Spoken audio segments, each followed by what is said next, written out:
au Mali, au Burkina Faso, quand ils font appel et quand d'autres font appel, par exemple, aux forces extérieures comme Wagner, nous voyons que les problèmes deviennent encore plus graves.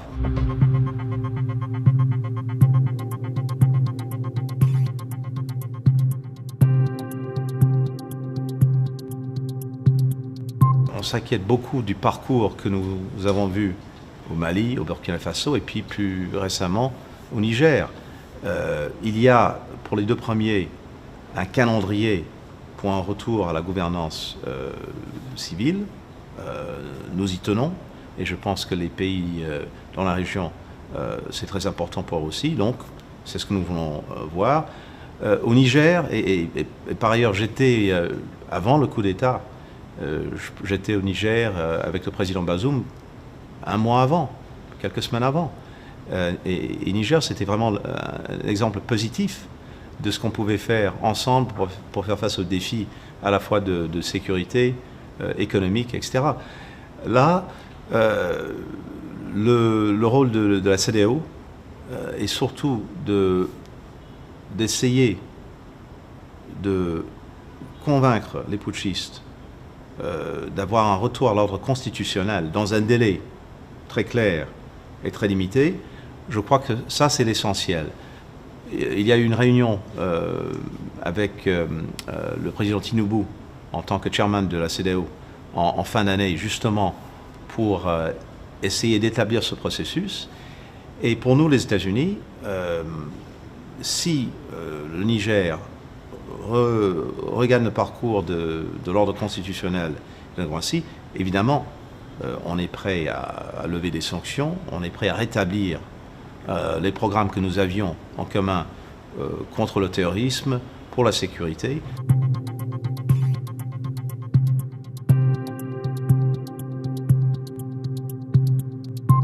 Tout dépend des pas très concrets que prendront les putschistes. J'ai un peu d'espoir là que ça peut aller dans une meilleure direction, mais je ne vois pas l'évolution du nouvel ordre, d'une nouvelle configuration des États.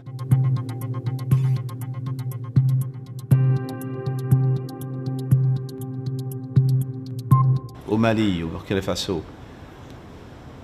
quand ils font appel et quand d'autres font appel, par exemple, aux forces extérieures comme Wagner, pour essayer de répondre aux problèmes de sécurité, qu'est-ce que nous voyons? Nous voyons que les problèmes deviennent encore plus graves, plus difficiles.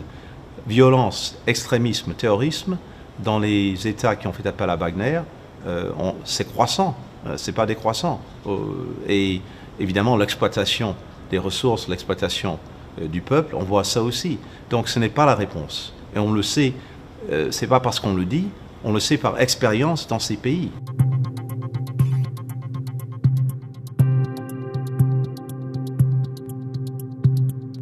La réponse, c'est le retour sur l'ordre constitutionnel à la démocratie, mais aussi des gouvernements qui écoutent et qui répondent aux besoins du peuple. Tout ça n'est pas facile, les problèmes, les défis sont très importants, mais nous avons vu maintenant ce qui se passe quand on fait l'autre choix, et ça ne se passe pas bien, au contraire, la situation ne fait que s'aggraver, et surtout pour le peuple en question.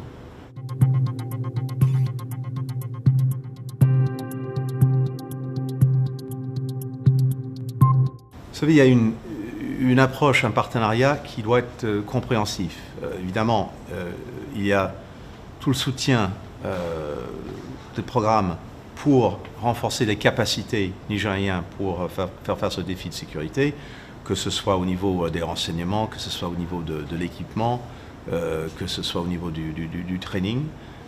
Tout ça est très important, on essaie de l'approfondir, mais en même temps, il faut une approche qui prend tout en compte. Par exemple, et d'ailleurs nous étions par exemple Côte d'Ivoire juste avant de venir au Nigeria, et nous avons vu qu'une approche qui prend en compte les besoins de la communauté, qui essaie de créer une relation plus positive entre les forces de sécurité et la communauté en question, ça aussi, ça a un impact très important sur l'efficacité de contrôler l'extrémisme, le terrorisme, la criminalité.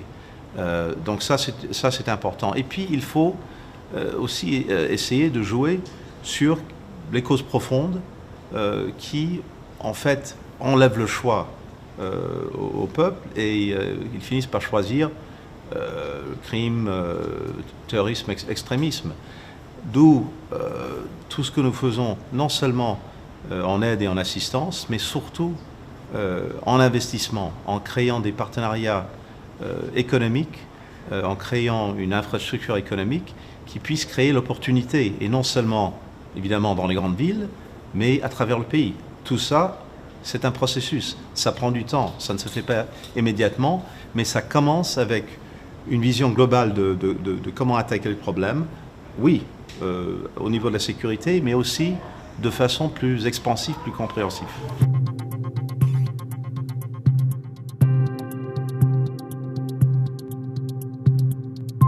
Moi, je veux vous dire, ce qu'on voit avec le président Lourenço, c'est quelqu'un qui, en fait, mène un combat contre la corruption.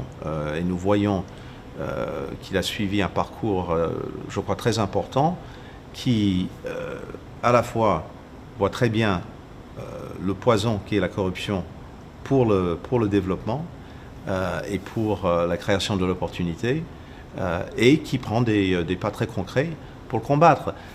Alors, en même temps, il faut aussi créer, je pense, un système de plus en plus ouvert pour vraiment faire face à la corruption. Par exemple, la société civile a un rôle très important à jouer. Pour ça, il faut encore plus d'espace pour la société civile, pour les médias aussi, qui aussi ont un rôle critique à jouer pour contrer la corruption, pour mettre la lumière dessus et pour le contrer. Mais nous voyons une évolution très positive en Angola, surtout dans ce combat contre la corruption. Et nous avons également des partenaires avec l'Angola, avec le Zambia, avec la République démocratique congolaise, avec un projet d'infrastructure, le corridor Lobito, très très important, pour pouvoir emmener au peuple de ces trois pays, et plus globalement à l'Afrique, un système de transport et en même temps de communication avec le digital qui, je pense, va soutenir une évolution économique très très importante. Quelque chose qui manque à l'Afrique et qui se dessine maintenant, c'est justement d'avoir un marché interne aussi important et même plus important que le marché extérieur. Le fait que les pays africains, historiquement, ont plus d'échanges et plus d'investissements avec des pays à l'extérieur de l'Afrique qu'entre eux-mêmes, ça c'est une opportunité qui est manquée. Maintenant, avec un système de libre-échange qui s'épanouit de plus en plus en Afrique, mais surtout l'infrastructure nécessaire pour que ça fonctionne, nous voyons un avenir où la croissance économique a des possibilités beaucoup plus importantes, et surtout les connexions que nous faisons entre les pays, avec Angola qui joue un rôle très important dans ce corridor, je crois que ça a beaucoup de promesses pour l'avenir.